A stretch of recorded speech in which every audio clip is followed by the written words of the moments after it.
BAV Sage Kitchen.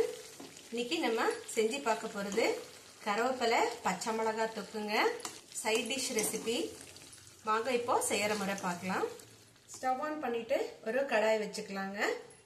கடாய் சூடானதும் 1 teaspoon கடலைப்பருப்பு,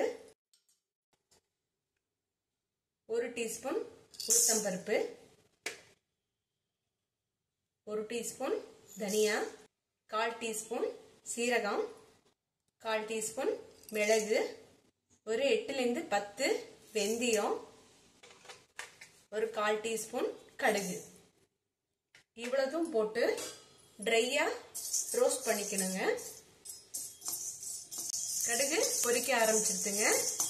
எல்லாமே ஓரளவுக்கு நல்லா வறுத்தாச்சு. இப்போ ஸ்டவ் ஆஃப் பண்ணிடலாம்.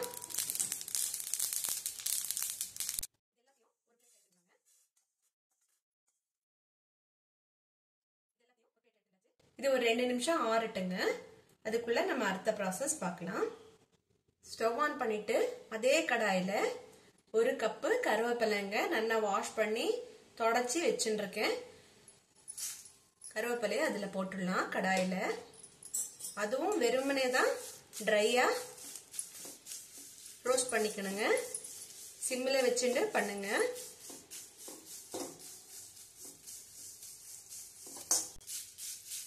இப்போ வறுத்தது போதுங்க. ஸ்டவ் ஆஃப் பண்ணிடலாம்.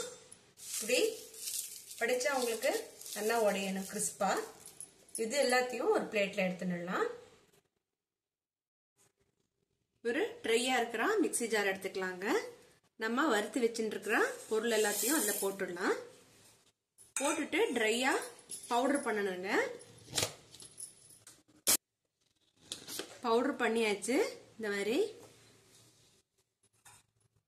அதுலயே நம்ம 1 கப்பு கருவேப்பிலை வறுத்து வச்சுட்டு இருந்தோம் இல்லைங்க, அதுவும் போட்டுடலாம்.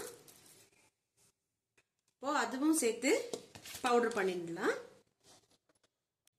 பவுடர் பண்ணியாச்சுங்க. திறந்து பார்த்துடலாம். இப்போ நல்லா நைஸா பவுடர் ஆயிடுத்து பாருங்க. பவுடர் எல்லாத்தையும் ஒரு பவுல்ல எடுத்து வச்சுட்டாச்சுங்க.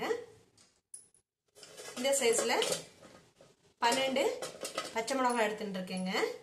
இது எல்லாத்தையும் இந்த மாதிரி கத்தியால ஓபன் பண்ணிடுங்க. இந்த மாதிரி இந்த டிஷ் பண்ணும்போது வெடிக்காது. இதே மாதிரி எல்லாத்தையும் கட் பண்ணிட்டு வந்துடுறேங்க.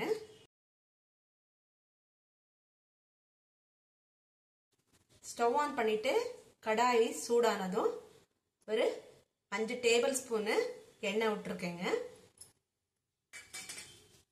எண்ணெய் சூடானதும் ஒரு 1/2 டீஸ்பூன் கடுகு போட்டுக்கலாம். கடுகு பொரிக்கும் போது ஒரு 7-8 1-2 தட்டி வச்சுருக்கிற பூண்டு போட்டுக்கலாம். ஒரு மீடியம் சைஸ் வெங்காயங்க நீளவாக்கில் நறுக்கி வச்சிருக்கேன், அதுவும் போட்டுக்கலாம். எல்லாத்தையும் ஒரு நிமிஷம் ஃப்ரை பண்ணிக்கலாம். இதுலயே நம்ம இந்த மாதிரி கீரி வச்சுருக்கிற பச்சை மிளகாய் எல்லாத்தையும் போட்டுடலாங்க.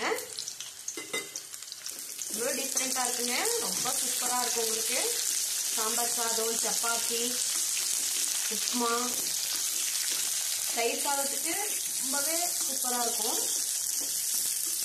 இந்த மாதிரி டிஃப்ரெண்டா ஒரு தடவை பச்சை மிளகாய் இருந்தா பண்ணி பாருங்க. இது எண்ணெயிலேயே வதக்கணுங்க ஒரு 2 நிமிஷம்.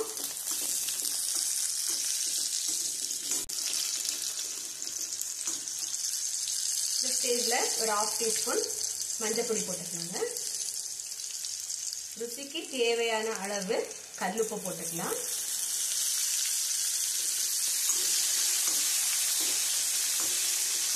வெறுமனே சுட சுட சாதத்துல நீங்க நெய் விட்டுண்டு சாப்பிடலாம். சூப்பரா இருக்குங்க.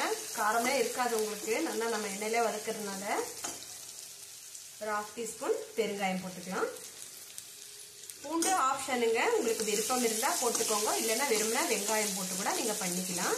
ரெண்டுமே போட்டு பண்ணா டிஃப்ரெண்ட் டேஸ்ட் நல்லா இருக்கும். இந்த ஸ்டேஜ்ல ஒரு நெல்லிக்காய் சைஸ் புளிய ஊற வச்சு எடுத்து வச்சுட்டு இருக்கேங்க. அந்த புளி தண்ணியை இதுல ஊற்றிடலாம்.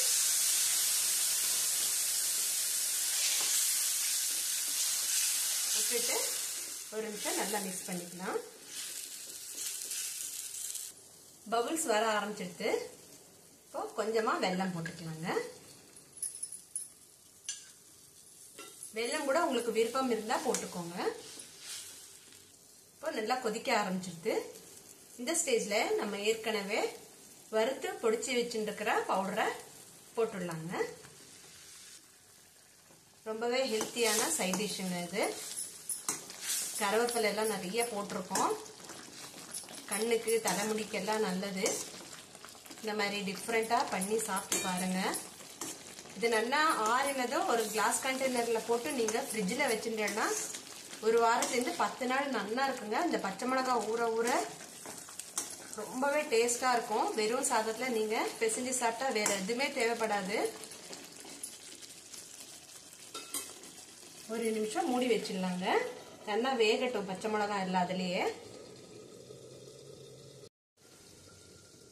5 மினிட்ஸ் ஆயிடுத்துங்க. மூடி திறந்து பார்த்துடலாம். பாருங்க, நம்ம விட்டா எண்ணெய் எல்லாமே மேல வந்துருது. உங்களுக்கு நல்லா பச்சை மிளகாவும் உங்களுக்கு நல்லா எண்ணெயிலே வெந்துருது பாருங்க. நல்லெண்ணெய் விட்டு கூட நீங்க பண்ணலாங்க. நல்லெண்ணெய் விட்டு பண்ணா கூட சூப்பரா இருக்கும். நல்லா வெந்துருது. பச்சை மிளகாய் கருவேப்பிலை தொக்கு ரெடி ஆயிடுதுங்க. கண்டிப்பா ட்ரை பண்ணி பார்த்து கமெண்ட்ல சொல்லுங்க. லைக் பண்ணுங்க, ஷேர் பண்ணுங்க. நன்றி, வணக்கம்.